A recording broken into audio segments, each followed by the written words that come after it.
Hello, everybody. Welcome to another episode of the Immersive podcast. Today we have got a special guest, as always, David Secunda. He is a novelist, a playwright, an actor, a performance artist, and so much more. He's a true artist, and that's why he's on the show. Shout out to our affiliate sponsors, Galactic Federation of Light.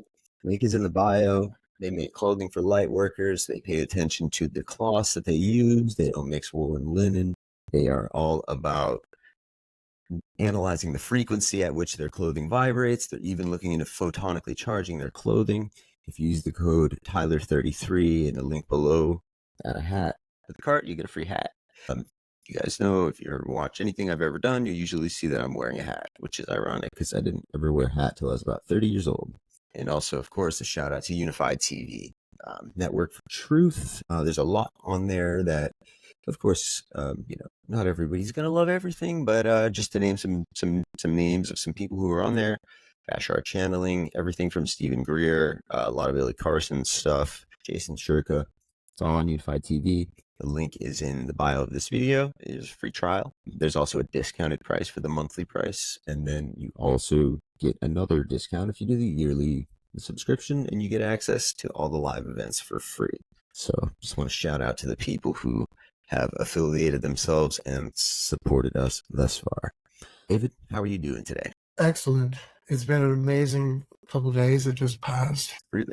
What's happened the past few days? You had a few good days? Anything awesome? You in the lottery? Well, no, but maybe better because, my daughter and I have been working on a few one-person shows, writing them together, and Joy Lynn tours them. And so a couple of good things happened in the last few days. We got a Canada Council grant approved, and Cirque du Soleil is really interested in honoring Joy Lynn. So that's pretty good. So there are actually 3 people that Joy Lynn met, two of them independently in the last year or so, and they're all kind of coming together on this. So we're just hoping it works out. It seems to be how things go. They come full circle, and it's all of a sudden, it seems so synchronous when things come full circle and the 3 people come together in an unexpected way or something like that. Yeah. But for anybody who is not familiar with our guest today, David, his daughter Joy Lynn Secunda is a performance artist as well. She's a very, very, very talented actress, and she does, I believe that they're one-person shows. Is that correct? You guys work on them together and write, direct, and produce. But is she the lone performer in most of her shows? The routine, the morning act? The 2 one-person shows. Joy Lynn's worked on several other plays where Joy Lynn gets hired and, of course, goes on tour and that type of thing. But since Joy Lynn graduated from a BFA in acting, we worked on these 2 shows. The first was The Moaning Yoni, and it's a satire of an ayahuasca ceremony. But most people don't know that because we don't say ayahuasca. You don't say it. There's a secret elixir that the main character attends. Elixir of the gods.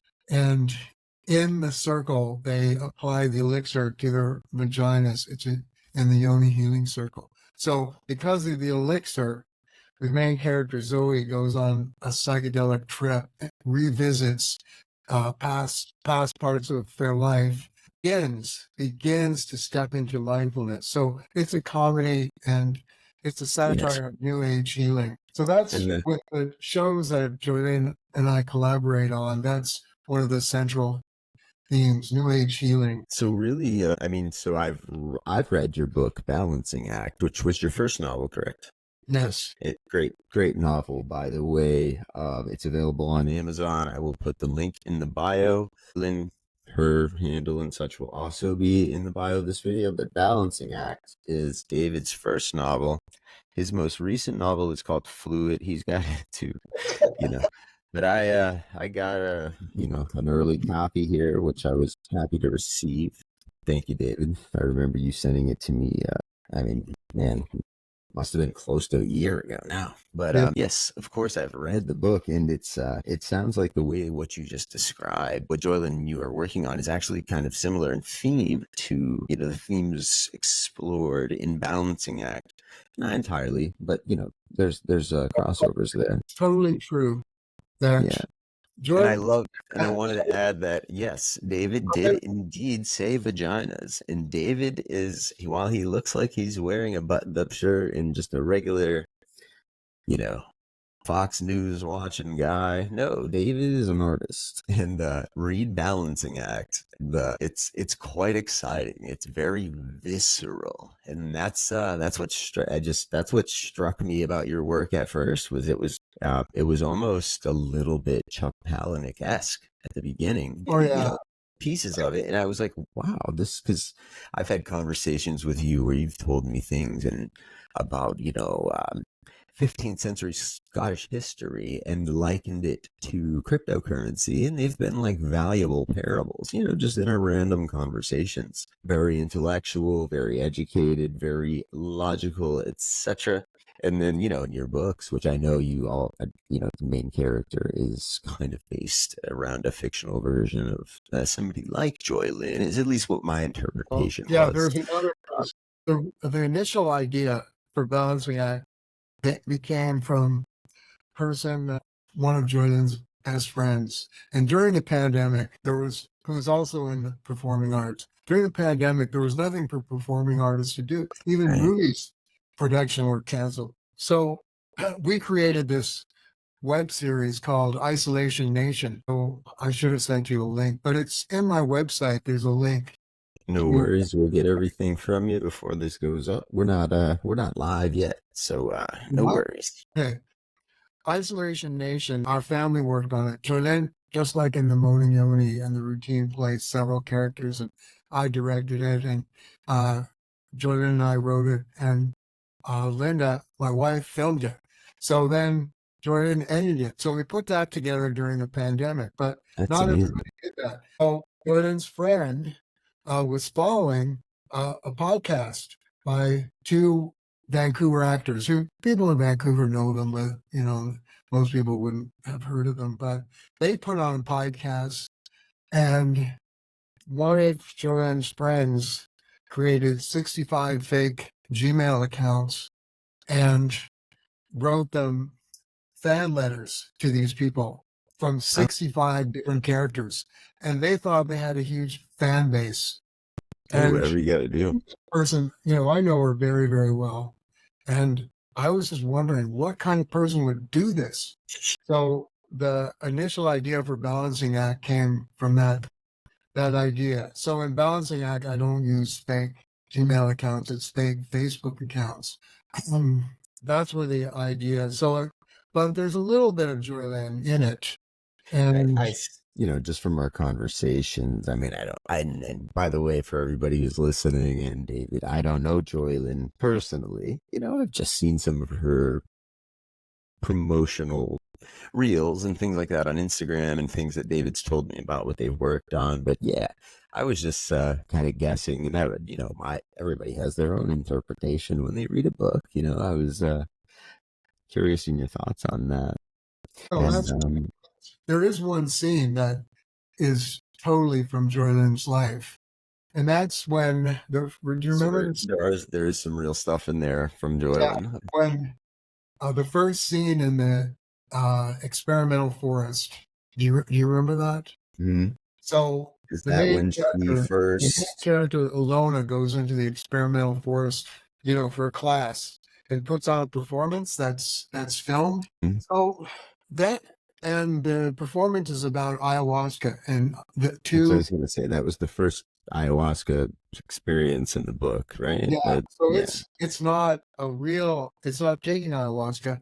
It's having read about it and trying to express it artistically to your ecology class, which is held in the forest. So that's what happens in the scene. This comes from a few of the projects that I helped Joy Lynn with in university, and one was about ayahuasca.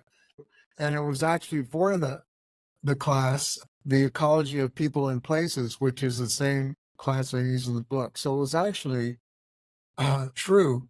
And at the end of the scene, Joy Lynn did the performance, did another performance for the class, 2 performances. One was on the plant sisal, which this mask here is made out of. It's I was going to ask eventually. I'm like, hey, so what's up with those cool, so awesome prop masks? It's out to the, here, I'll just hold it up closer. It's apropos to the scene. So I can see it really well. And did you make that, or did you have a prop specialist? You did? Yeah. I'll just put it on quickly. I know you're a multimedia. David's an artist in every way. That's why he's on the show. Like, you'd think he wrote a book. David embodies artists.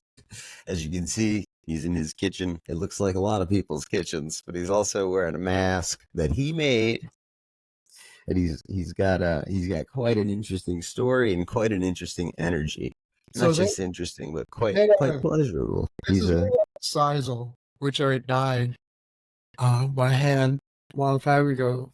So in the novel, and what actually happened is, so they did a report on sisal for the class, and brought back memories for and did a dance for the class in the mask. So I transformed those events into the first ayahuasca mentioned in the book. Okay. And I know we've at least talked about it because, I've talked about my experience with, usually refer to it as Mama Aya. Have you had personal experience with, the ceremonial plant medicine? Have you ever tried? You can say no comment, but is that something you've ever had personal experience with? Yes, many times. Excellent experience. It's different every time. Yeah, but has it been healing for you, or in general, it was the greatest experience of my life. It's wonderful. I mean, the first few times, the very first time after being in the experience for a while, maybe I should set the stage for what it's like. So there's a woman, doesn't like to have her real name publicized, but the Thunder Woman, we call her. She holds the ceremony. So I didn't know her first. I got connected through a friend of Joy Lynn's. And now is this in Canada? I know. Yeah, it was at the time she lived in Vancouver, but we went into the country, and there's a giant, very, very big house with a big living room. And the ceremony is there. There's about 12 participants and 2 helpers, and then there's another woman who conducts the ceremony. And you go through 2 days. So you take around 9 or 10 at night. You take the ayahuasca, and then after about half an hour, you start feeling it. She sings and plays different musical instruments the whole night, and that, you purge.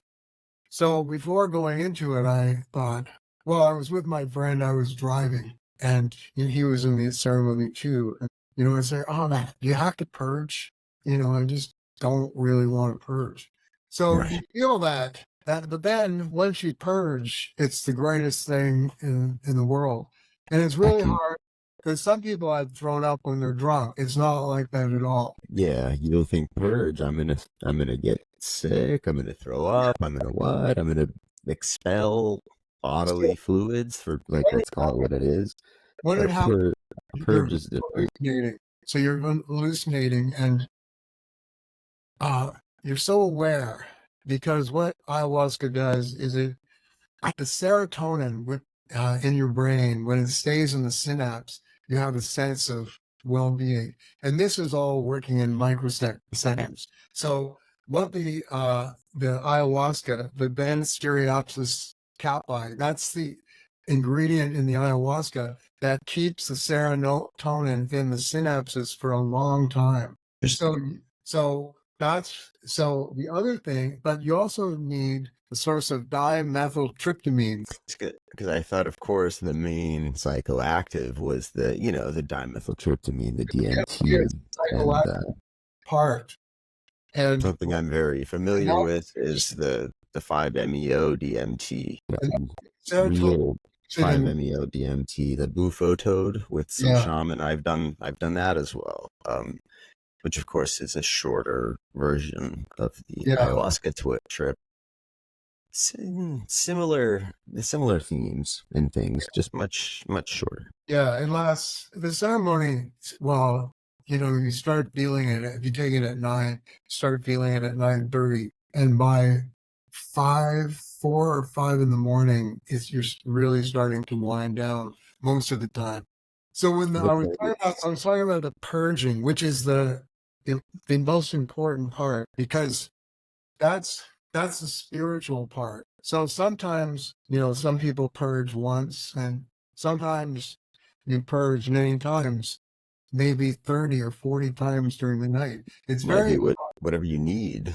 yeah, it's very exhausting, but um, you're, it, you have the feeling that you're connecting. Your sense of self totally disappears. You read that and it means something in an intellectual way, but in reality, when you experience it, the experience of the disappearance of the ego is something you can't say in words, but when you experience it, it's, very profound. So it's Absolutely. like And I sensing, can confirm. I can confirm. Yes, absolutely. and So profound. differences between the senses, like hearing and sight, they start to disappear. It's the People sensing use the kind term of out of how, body, but it's like it's yeah, more than that. it's out of body. Those are all metaphors for it. Right. So, but the other one, so at the first time I did ayahuasca, the 2 nights, and in the beginning of the first night, I was asking myself, why did I do this to myself? It was because you feel like you have no control. But then the thing with ayahuasca is, and after a few ceremonies, you don't try. You just don't try. You just take it, and it happens, and you don't try to control it. And then it doesn't really control you, because the ayahuasca is a teacher, and it teaches you what you need to know. So when you just know with that, it's actually fun. So I did many ceremonies with Blue Thunder Woman in different locations, because she always ran, an Airbnb somewhere in just beautiful locations in British Columbia, Yeah, Half Moon it's Bay, on nice the, to be in a nice spot in nature for sure. It's yeah. One time nice. it was in a yurt, Half Moon Bay, and it was pretty windy. So you always heard the water beating on the bush. So it was, it was always great. And then last September, I invited you to come. It was I great. remember. I went with a different couple from Northern California, and it was a great experience. There was a tremendous amount of laughing and dancing. It was, Love and connection. That's what I remember you saying was yeah, dancing. And I was like, it was dancing. different. Yes. If people are dancing, You usually have an intention when you take ayahuasca. Even at the beginning of yoga classes, the teacher says, set your intention. So my intention was to dance until I couldn't anymore on the second night.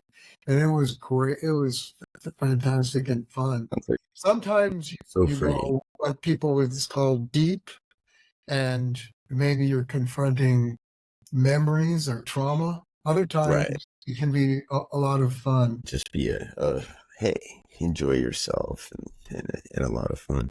Yeah, The I other would, part about with ayahuasca, and it's part of balancing act, because I didn't want to make the novel prescriptive, telling people what to believe about right. ayahuasca. So it's written in third person limited, so it's describing what Alona, the main character, thinks and feels, and how she sees other people. Right. Fiction is when you can go into other characters and see it from their point of view. So it's not omniscient. So I wanted to show integration, but I don't really mention the word. Integration means after you purged, say 40 times or whatever, and you go into the real world, what happens? So you go back, you're in the same stresses. In the routine, we show the stress of driving, in traffic jams, and we show the chaos of work. So you go back into it. So that is a test of your ability to integrate the experience. And that's really hard. So both in balancing act and in the routine, I try to deal that. Alona has been, as you recall, Alona is a very flawed person and does a lot of crazy thing. She's very promiscuous, etc. She's Ayahuasca experience. There's tests that she goes through that test her ability to do that. So that's the idea of it. And in the routine, the play Joy Lynn and I have been working on most recently, it's the same thing. It's the office worker discovers a portal into another reality, and in the portal begins to learn mindfulness. But then after one brief experience in the portal, gets taken out, goes through work, and tries to be really positive at work, but work tests is too stressful. They find even worse things happen. We have a scene where Joy Lynn gets in a traffic accident, and it's all alone, one person. The audience totally falls in. One person in a traffic accident, then gets I've seen the clip. She's a brilliant performance artist. She really is good. So that's the test. That's the test of how can you integrate the experience. And then the main character goes back into the portal, and it's almost like an archetypal quest, like the Odyssey, after the Trojan Wars. Like an odyssey through past lives or other dimensions or something like that. Yeah, it's kind of what I got. And it shows the lessons and how they connect and how they can seem to be not anything good, or why would this be a lesson, but it might become a lesson 4 or 5 lifetimes later, just in the example of like Alona. That stuff all starts to come together. The essence of the book is ayahuasca, then trying to integrate and find mindfulness. It's not, ayahuasca isn't a magic elixir. You see a lot of ads on Instagram for that, but it's not it's something that you take and you have to work on. If you're interested, there's another aspect of ayahuasca I can talk about. I know a little bit about the basics of the brain physiology that explains it. One thing, after my first experience, at the time, I was in a play, Winter's Tale by William Shakespeare. You've heard the phrase from Shakespeare, exit chased by a bear. Have you heard that? Well, I was the character that exits chased by a bear and gets killed. Okay. I'm only in the first act, so I have to wait around because I come back as a ghost. You got to keep coming back when it's a new one. I'm waiting around, and I'm getting all from the ayahuasca, which I just finished a few days before, and I'm getting all this insight about so many things about the play, about how my brain is working. I'm getting so much insight, and it wasn't during the ayahuasca experience, it's just happening afterwards. So I'm waiting around for my scene. I called my friend who I went with, and so we decided to go on a hike. I invited him on this hike near, not that far. It's, we drove to it, but it's 15 minutes from where I live, and you go up. Local. And so usually I go up that hike. It's an hour and a half up and then an hour down. So then we get up to my usual place, and I said, hey, you want to go a little farther? So we go a little farther. And I said, I don't think we're that far from the top. But we were, because you go up, up, up, then you go down a bit, then you go up. So right, it's not a straight. Yeah, so finally, we found these little teeny lakes. We swam on them. Finally, we get to the top, and it's getting dark. It's 9, because here, it gets dark late. So it's 9 p.m. It's starting to dark, and we're up at the top of the mountain. We can't find a way down. So we find this stream and we follow it and we come to a waterfall. We climb down the side of the waterfall, find another one, climb down. Then we come to the top of this huge waterfall and it's dark. And there's only this little area the size of a twin bed or double bed. So So scary. we wait there. All the way down, he stepped on a wasp nest on one of the cliffs and couldn't just jump. Right. The pain. Not really, So then really anywhere to go. we slept by the waterfall. So I called Linda. I only had 1% on my phone, and it was a really old phone. So I called Linda rather than search and rescue. I say, what's our situation? Linda called search and rescue, and we thought we're going to be here for a day. So there was a huge cliff to go up to get out. 6 hours later, we hear the rescuers. So we get rescued. Wow. And Were you like airlifted off? Were you like picked up in a helicopter, or how were you rescued? They walked up because there was actually a trail near us that we didn't find. Right. So you guys didn't have. They dropped, what do you call those things? Safety harnesses. They dropped safety harnesses for us, and we climbed up the cliff to get Cool. Cool. I mean, cool story. You know, not cool getting lost, but yeah, I mean, you know, those are the things that are the spice of life. Walking down, there were about 5 or 6 people in the rescue party. While we were walking down, they said, "We've never rescued a pair that's in such good spirits." So we were joking and everything. And then we got to the bottom, and they said, near the bottom, they said, "We have to warn you, there's 3 television news crews waiting at the bottom to rescue you." Because at that time, there was no news. There was no primaries and all this. No, like super 24-hour news cycle. So when something happened, you know, it was news. local news. Yeah. I learned, getting back to the integration, you know, it was, you know, if you call getting lost, you know, in the forest and having a lot of mosquitoes and whatnot, and then really cold at night, all of that, and then being in a good mood and understanding that happened is part of the integration of ayahuasca. And I think that's within all of us. Integration is a theme that's within all of us. Integrating, and you mentioned earlier, integrating the divine masculine and divine feminine, the balancing act that we have to. There's a lot of balancing there's a lot of balance acting that we do as souls in these human meat suits. Yeah. But what I was curious was, do you think that it's possible to, you know, reach? And now I want to preface this by saying that I fully support the use of plant medicine. I've used it. I still do. Not every day, of course. You know what I mean. But you know, I've done some Aya healing. But do you think that people need to go through something like that to, you know, reach that state of what you were saying, that level of integration, or some people might say the level of enlightenment or whatever? Do you think that the plant medicine, and more particularly the ayahuasca itself? That's a really good question, because, you know, one of the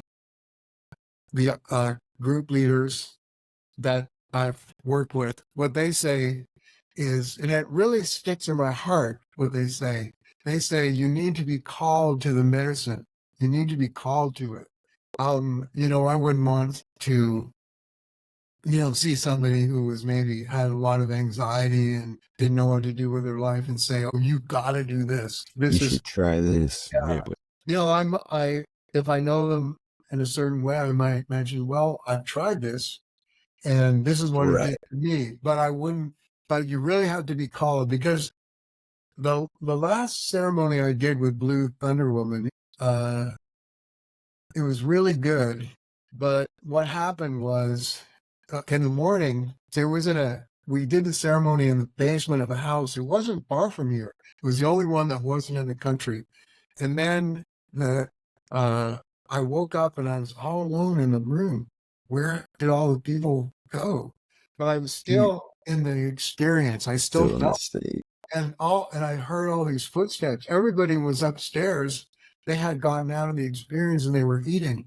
So I stayed in the experience for a long, long time afterwards. So my wife and daughter had to come and pick me up, and because I couldn't drive, and Shout out to them. They have so they brought me home, and they've then been champions dealing with you yeah, and then your it was the ayahuasca stuff. and so at the end of Joy Lynn's show, The Moaning Yoni, Joy Lynn sings an ayahuasca song about Mama Gaia. And so Joy Lynn was singing me that song in the backyard. But then I had other opportunities to take ayahuasca and go in the ceremony. But when I would just think of it, I would feel like I had to, like I would feel like just somebody would mention it. Or quite often when we drink the ayahuasca, we eat mint leaves right afterwards. And, you know, I had mint That's plants what I did. growing outside my house. I'd smell the mint plants and I feel like I had to purge. So I knew it wasn't calling me. So the calling becomes something very physical. So that's So so you I do would sum that up, and just with my that own with opinion would calling. be like okay, so it feels like to me, plant medicine, ayahuasca, of course, being, I mean, plant medicine can mean cannabis. It could mean, I guess, psilocybin mushroom. It could mean a lot of things, but Yeah, usually when I refer to plant medicine, I'm usually referring to ayahuasca, yeah. or at least, Timing's different, but DMT or 5-MeO DMT. yeah, They're different, but they're similar, and as you know, and yeah, as you touched on earlier. yeah. I But don't do I if would you I just would say that it's like um, it can definitely, it's certainly a useful tool like that. There's no doubt about that. It might not be useful for every person at every point in their life. They may not be ready, and maybe a person might not ever be comfortable or need that tool. yeah, But I think it's definitely a tool that can accelerate things as far as your perspective, your ability to practice discernment, your ability to really see. I agree. I mean, having being someone who's utilized those things, I've benefited. I've used them as tools, and my personal development has evolved quicker due to some experiences with plant medicine. But, of course, there's some people who are going to be uncomfortable with the idea of ever using that, or at least for the time being, they'll say that, and then yeah. maybe they might change their mind later or whatever. I was curious what your thoughts were, on that. I think There. that the people I come in contact with that talk about ayahuasca, it's always a therapeutic thing. Sometimes people will use. There are a lot of psilocybin therapeutic groups, but sometimes people use psilocybin as a party drug too, and which is okay. No, it is. I have no problem with that. It could I be. think it's good. And there's also microdosing too, which is, Highly which is fine. recommend it. I wish it were legal Yeah, in, the Western countries and everywhere. Because, I mean, let's face it, we both know that there's a lot of people in your and my country who, well, they microdose mushrooms, and they benefit from it greatly. I yeah, mean, I don't know how they're doing it. I can't say that I know how they're doing it, but we've heard a lot of people talk about it and have really positive effects and changes. And yeah. yeah, So absolutely. yeah, psilocybin is, I think, plant medicine, and so is ayahuasca, but they're quite different. But there can be hallucinations with both. The hallucinations with ayahuasca are just on a whole nother level when people think of hallucinating, on mushrooms or whatever, and you see a little trail and you're laughing extra hard with your friends and you see the moon and it looks extra bright. I mean, that's not what ayahuasca is. Yeah, Mushrooms, I think psilocybin mushrooms, and there's even other strains and strands of mushrooms, particularly in blends, that can actually be quite beneficial. I mean, it's not just the psilocybin hydroponic ones, or the ones that you gotta get from the right field and everything. There's a lot. There's so many species of mushroom out there, and mushrooms are really interesting, and that's like its whole yeah, own documentary that I'm not qualified to speak on in entirety. yeah. But I Where do. we live, it's great in the forest in the fall. There's so many mushrooms. I just take thousands of photos of them, and I just Here in them. Florida, because it's so hot, and hot and humid after of course, I've heard this, from friends or whatever. But yeah, after the rainy season, when it's really, really hot, there's always psilocybin mushrooms just growing in cow pastures everywhere because it's rain, there's cows, and it's humid, it stays humid. It's a perfect environment for that. So, I mean, it just pops out of the earth because there are cows there. I mean, that's kind of the way it is. It's kind of an interesting thing. Well, one thing that we didn't touch on, but we did in a way, how I mentioned, I worked with my daughter Joy Lynn on these plays, but our whole family have been involved working together as a unit all I think these that's awesome. years. On daily, we work on things together, and we're involved in each other's projects quite a bit. Well, one thing well, when I was young, really young, maybe 7 or 8, I was really taken with this movie called The Great Walendas about a circus family. Do you know the Great Walendas? They did I've heard I've heard of trapeze and it, but tightrope. I've And never seen it. I remember seeing maybe like a VHS copy of it with maybe my father possessed it or something like that, but I've never seen the movie. well, the Must point is, confess. I really loved the idea that it was a family working on a show. So It's I great. hoped that's how my life would evolve. And then it did. So when I was younger, I showed the mask earlier, and there's this one here in the back. So this is actually a costume, and someone goes inside of this. Yeah, I was So gonna say that looks like a full I suit. made around 50 costumes with different styles. I had a theater company called Theater Giants. So I was looking for somebody to work with, and Linda happened to hear that I was looking for somebody to work with and called me, and we talked on the phone a few times. I said, I'm going to have auditions. I'll call you when I have auditions. And then Linda called again, and I said, and we talked for a while, and I said, you know what?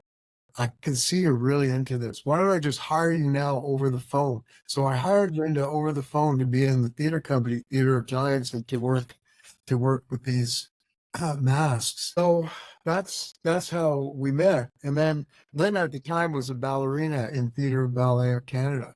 So Pretty goodness. when Joanne didn't have a contract with a ballet company, Linda would work with me, and I worked with other people. So we started together like that, working in Theater of Giants. And later, when I became a high school teacher, when Joylyn was 5, I decided to do this dance piece, and Linda and I collaborated on the choreography with the high school students. I was the teacher. Linda was just brought in as an outside dancer. And then Joylyn was 5 at the time. And so I just brought Joylyn to work with my high school dancers on this piece that we did called Earth, Air, Fire, and Water. So as Joylyn was growing up, Joylyn was in 10 plays with me, and Linda choreographed more than 10, maybe 20 different musicals, etc. So we worked together all those years and as a family. And then later on, after Jordan graduated university, I never pictured myself continuing to work with Jordan. I thought, Continuing. oh, John Little will get maybe a job in a movie or work for a theater company. But then I Move ended out up, to LA and get an agency, get an agent, and Jordan whatever. was an agent for film, and is in a episode of Reginald the Vampire, season 2, episode 6. Hey, you gotta Uh, start somewhere. I was that once in a Walmart commercial back in the 90s. Yeah. So we always worked together as a family. So these 2 shows that we did, the Moaning Yoni and the Routine, are kind of an extension of that.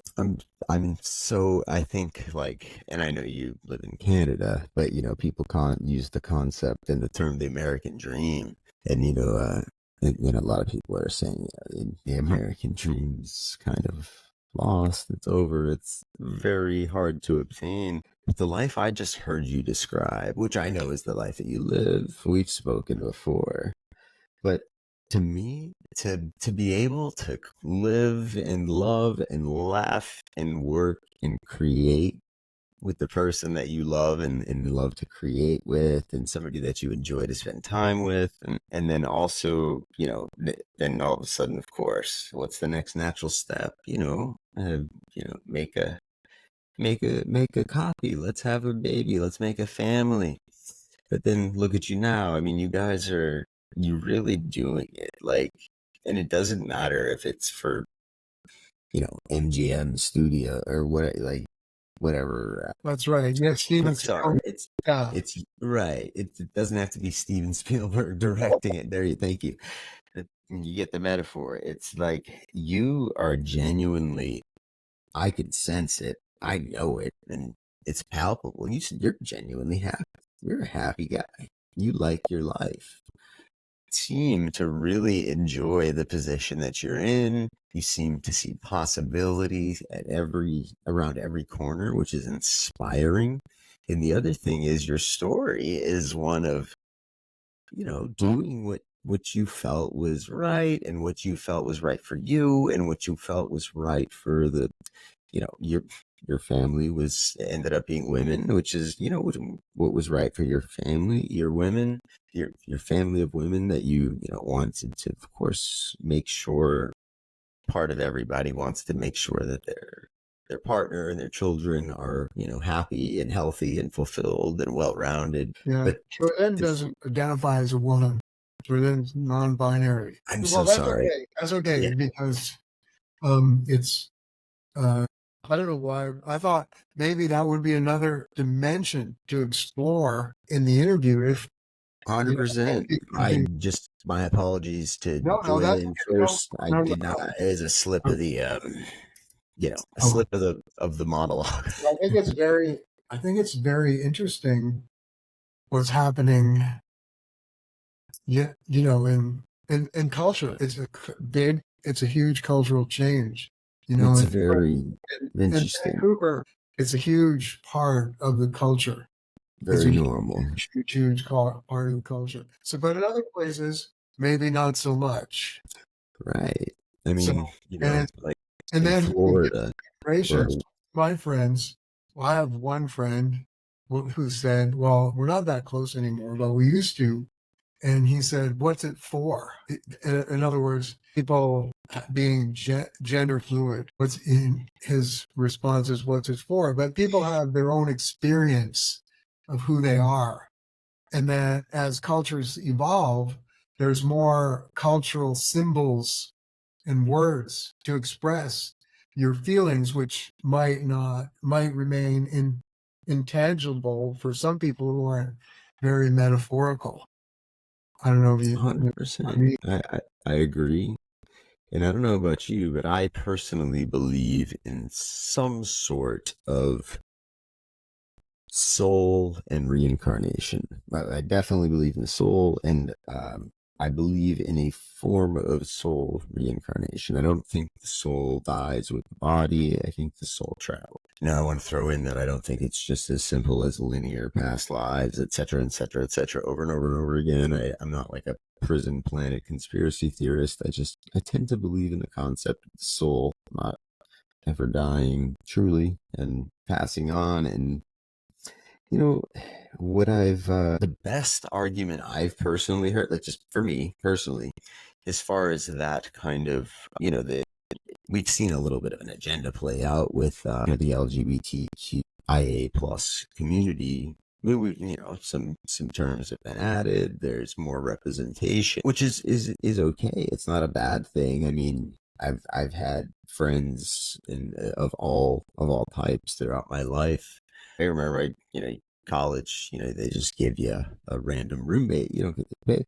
And he was a homosexual gentleman. I had absolutely no problem with that at all. I've never been a person who's cared about that kind of thing. But when I started feeling like, why is this like mainstream like discussion all the time? It was a little weird. But on the other, like, just because I practice discernment, and I always look at everything through the lens of like, why are they saying they, watching mainstream media, etc. Like, what's the intended response from me? What are they trying to make me think? Which might sound a little paranoid, etc. But like the truth of it is, it's like I never cared about any of that before. Like, people were people. Like, what does it really matter? And people who do take the time and the space in their head to like actually let it be known that they care about that and that's an issue to them is, I mean, I just think, like, come on, isn't there a better place to put your energy than to hate on something like that? There's just a better place to put your energy. Well, one reason I brought it up, my other book, Fluid, I don't know if it looks backwards on your screen or not. Actually, it looks perfect. Okay. It's said in ancient Greece, fluid. It refers to, there's many water symbols, and that it refers to the main character. But it also has a contemporary connotation about gender fluidity, because the book's about a 15-year-old girl who's being forced to marry a retired admiral. And on the way to the wedding ceremony, she escapes and ends up joining a theater company. She disguises herself as her brother, ends up joining a theater company. And in ancient Greece, all the roles, even the female roles, were played by men. Oh, man. And she gets accepted into the theater company. So that's, I think that ends up happens in the first 30 pages or so in the book. So, but what the goal of that book was to look at a place where there is gender fluidity, because just like now, many people in the arts in ancient Greece were also gay. And so I have many gay characters in the book.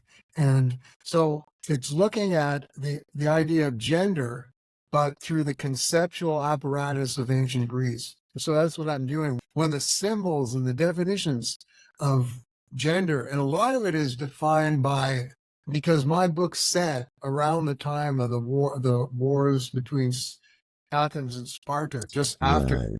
And so Sparta, I don't know how familiar you are with it. Athens was, I've seen the movie 300.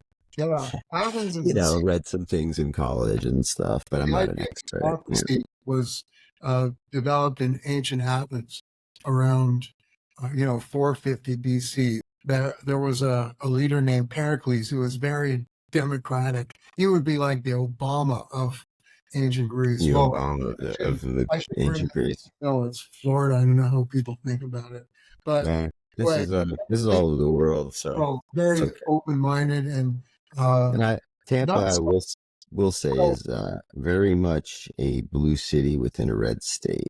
Yeah. Which I think is great, because you get a balance, you get a group of people who understand each other and understand that we've got to live together in community. So yeah, well, yeah. So back to the book, it was, so it was very interesting looking at gender, but through the eyes of ancient Greece, and in a place where the definition of manhood, one of the definitions, which was pressuring the whole society, was so much farther than, say, the U.S. Marine Corps or Special Forces, more macho than that. And the Trojan men they just went to visit their wives to procreate. The rest of the time they spent in barracks with their army. It was very, Indians weren't like that. Not the Trojans, the Spartans were. They didn't get a 4-week leave minimum to have dates and stuff, a little different. They loved the life. If they didn't love the life, they weren't. There was social pressure to be in the army. Yeah. I don't think it was totally enforced. And by the time, I was old enough to be in the military, that social pressure to be in the army was kind of, I mean, of course, the army, the services have always recruited in the high schools and things like that, especially in America. I mean, I wasn't educated in Canada, but in America, I can say, going to school all through the 90s and everything like that, in the early 2000s, there was there was very regular times where we had, and even from a young age, third, fourth grade, young, 7, 8 years old, um, having recruiters from the major armed services come in and talk to us about, future careers in the Army and opportunities in the Army or the Navy, the Air Force, the this, the that. Little did we know there'd be a Space Force. I think if they would have told us that, we all would have been like, really? But I'm just joking. But yeah, it was always something that was kind of, it almost seemed part of the curriculum to just be constantly reminded that, hey, you've got a spot in the military and we'd love to have you, and we'll take you and you can travel. And, they pitch it really nice. And I know a lot of people have had a great experience in the military, both in the US and in other countries. I am well traveled, and I have friends outside the US, but I also have seen some people who have really been mistreated by the military. They feel that they have been abandoned by the military. So It happen in any job too. that's a good point. That's a very good point. Because in the military, you go, if you spend years giving your life at risk and then you're not thanked for it, it might have a bigger impact on you than if you spent a few years, giving your time to, like, for example, me, giving your time to designing kitchens and then realizing that you probably should have made a little bit more money. Like, you know what I mean? Like, yeah, things happen. Designing kitchens, because I have My life wasn't in danger. If I had a laptop, I would have had it somewhere else, but I'm in, you're a connoisseur of kitchens. Yeah, I'm familiar with the kitchens. That is true.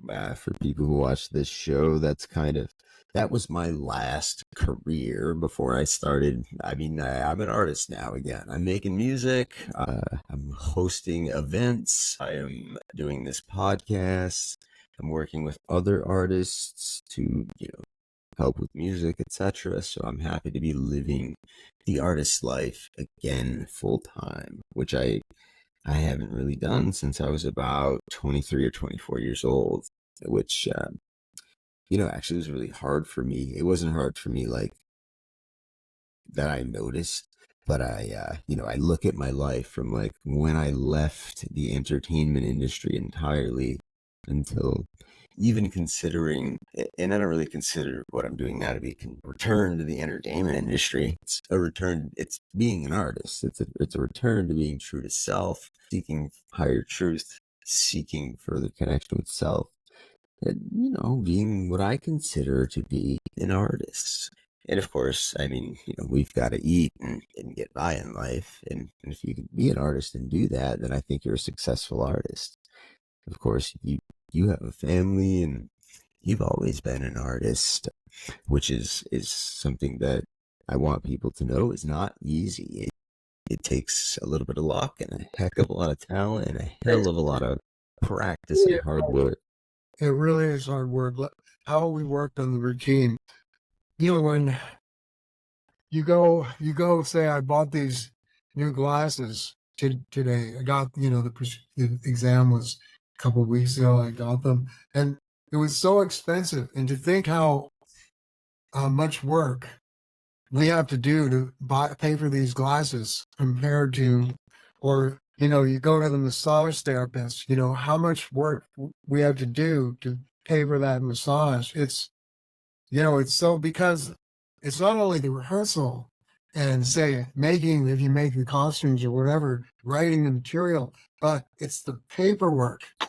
It's to get that one Canada Council apply for so many grants. I would say we might spend 40 or 50 hours, just paperwork, just doing the, one grant application, just getting every word perfect, and trying to fit the criterion. It's tremendous amount of work. And with, as a performing artist, every time you want a booking, it's like applying for a new job, and some of them you get and some you don't. So it's, it's really, so that I became a teacher after touring, 10 or 12 years with my giant masks, and worked as a teacher for 23 years, high school teacher. I got to direct 26 musicals and 10 Shakespearean plays and Did you many you were teaching drama, right? And acting of and stuff. Yeah, so still, so exercising. it was really fun, and I thought I was able Yeah. to bring my artistic persona to the students, especially the ones who committed to being in a musical, because you become so close. You become like a family. The cast ranged anywhere from maybe 18 to 50 in one cast, plus you have the crew, which can be about 1 or 2 dozen people. So it's a huge group of students. And so for rehearsals, and then typically for a musical, you might have 75 hours of rehearsal. So you're so, working with such a large group of people, it's quite an experience, and it does bring you together, and you learn a lot from doing the plays, because not only are you're working with people outside, all these people together as a group, we're delving into those characters, and we're learning what makes those characters stick. And a lot of times it might be a great play like uh Midsummer Night's Dream, Love's Labor's Lost, or a musical like Hair, which dealt with the Vietnam War. Oh, the young people were, of course, born way after the Vietnam War. They're learning about Of course. politics, and also how you take something like the Vietnam War and the hippie movement and turn it into an artistic presentation. How do you express that era artistically? What choices do you make with your body, your voice, through the choreography, through the kind of focus you have? What kinds of things? So, I'm directing and coordinating that kind of unified vision of the piece with the students. And then, every musical has a different vision. I think on the opposite end of something like Hair, you've got Copacabana, or I directed that. Or another, Beauty and the Beast, is a different kind of vision. Fiddler on the Roof, there's so many different historical and psychological and perspectives that the students get to enter into and really struggle with. So you learn quite a bit. I think students learn more about history and psychology and sociology from being in a musical than they would taking all those courses. Whoops, I can't hear you. Why did my thing go neat? Well, that's good. Can you hear me now? Yeah, yes. It's good. I wasn't talking anyway, so it's funny. It just went on mute, I guess. But Oh, yeah. yeah, you didn't see me talking and you couldn't hear me, right? It was just for a second there. Yeah. But then I your saw mouth the moving, I saw so the mute button thing come up and I caught it right away. yeah. So I guess no worries. But what really, to be honest with you, David, what I'm most impressed by you, what most impresses me about you is, well, I don't like to say one thing, but it's a couple things. It's this. This was your first book, your first novel, right? It's freaking incredible. It's an Thanks. incredible ride of a novel. And anybody who watches this podcast, don't mind, David. I'm going to read just a little bit about this. I'm going to read part of it. Alana launches her self-healing journey and learns to harness her imaginary characters to become part of her healing process, viscerally and psychologically memorizing, balancing acts. Alana's quest through the landscapes of the mind, across the boundary between reality and unreality, to the heaven of empathy. Yes, act is the jester in the yurt of New Age spirituality. That actually really sums the book up well. Another piece from the back of the book is Lana stumbles upon ayahuasca, and here's Mama Gaia calling. My producer Jane, shout out to Jane. We are always talking about having downloads and just ideas and just premonitions that Mama Gaia is angry. Mother Earth's angry. Mother Earth is, she's feeling this not unappreciated, and we need to show her a little more appreciation. I mean, I'm not here to preach like agendas on politics and climate change and things like that, but I do think that we take way too much advantage of our Earth. I think we could have, and we have found ways to use our earth in safer, more efficient ways. And there's a lot that happens on this earth that, as a super organism, that if Mama Gaia, Mother Earth, really were, which I believe to be, a consciousness of sorts, it would definitely have some quote unquote trauma. I mean, what are your thoughts on that? Is that a little like woo woo for you, or what do you No, think about that? well, there are two or three things that I can think of that relate to that. It's bringing together, say, an indigenous way of looking at nature, like Mama Gaia, and, Mm-hmm. maybe the scientific way. And one person that I read a book called The Cosmic Serpent by Jeremy Narby, who was an anthropologist. And he went to the Amazon, to study the indigenous people and discovered ayahuasca. So over a period of about 8 years, he went back and lived with this shaman, maybe for a year at a time, and learned That's so cool. much from him. And so he wrote the book, The Cosmic Serpent. And of course, the serpent is a symbol. So during the ayahuasca ceremony, when during the discussions, in all the ceremonies I went to, we had discussions, and people often saw serpents. I saw a serpent or reptilian-like character, but it was not of this earth. It was more of maybe my imagination.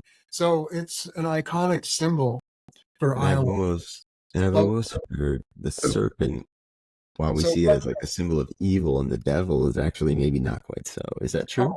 So I think because I think in the say in the Amazonian indigenous people's way of looking at it, I think good and evil is a different concept. But what I wanted to talk about is the idea of dualism and monism. I was just moving into that because Yeah. Narby asked the shaman. Well, the shaman had knowledge of 3,000 plant medicines in the forest. 3,000. How long could you? How long would it take to get that knowledge as a scientist and even remember everything? But he remembered it. So, It's very Jeremy, diverse. how do you know all that? And he How do you says, specialize in 3,000 things? It's hard to wrap your mind he, around. he said, how do you know all that? And he said, the ayahuasca taught me.